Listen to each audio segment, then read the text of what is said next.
It's hard to even write this, but maybe telling the whole story will help me understand where everything went so wrong. My marriage to Daniel had lasted almost 18 years. We had built a home together, raised our daughter Emily, and faced struggles like any couple. But over the last few years, things between us had changed. He had become distant, withdrawn into himself, and I, instead of reaching for him, started seeking comfort elsewhere. That decision would end up destroying everything. It started as an online friendship with a man I met through a work-related group. At first, it was harmless, just conversations about life, work, and frustrations.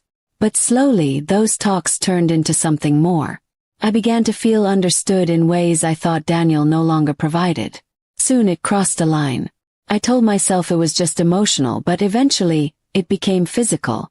I didn't think about the consequences, or maybe I just refused to. Daniel wasn't stupid. He sensed the changes. My secretive phone use, the excuses to stay out late, the sudden coldness in our intimacy. One night he confronted me. His voice was shaking when he asked if I was seeing someone else. Froze. Lying felt impossible, so I admitted it. His face went pale, and he didn't say anything for a long time. Then, in the quietest voice, he asked why. I couldn't answer. How do you explain to someone that you betrayed them because you felt lonely, without making it sound like you're blaming them? After that night, things spiraled fast. Daniel moved into the guest room. We barely spoke except about Emily. I noticed him drinking more, staring off into space for hours. I should have reached out. I should have been there. But shame made me keep my distance, convincing myself he needed space. In truth, I was avoiding the guilt that hung over me. One afternoon, Emily came home early from school, crying and shaking. She had found her father in the garage. He had taken his own life. The police and paramedics came, but it was too late.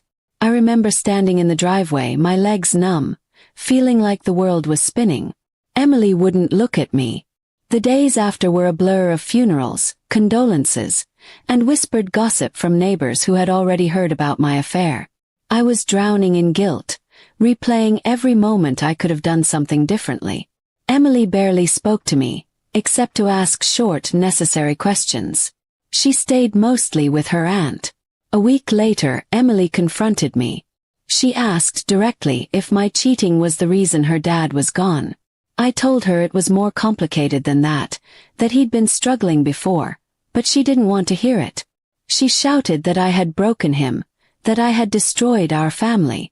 And then she walked out saying she couldn't live with me anymore. Now it's been months. Emily refuses my calls and texts. She blocked me on social media. She's living with my sister-in-law, who has made it clear she blames me as well. Every day, I wake up with the crushing weight of what I've done. I can't sleep through the night. I keep seeing Daniel's face the night I told him the truth. Friends have tried to comfort me, saying that suicide is never one person's fault, that Daniel must have been battling his own demons long before my betrayal. But in my heart, I can't separate his death from my actions. I gave him one more reason to feel worthless, and it was enough to push him over the edge.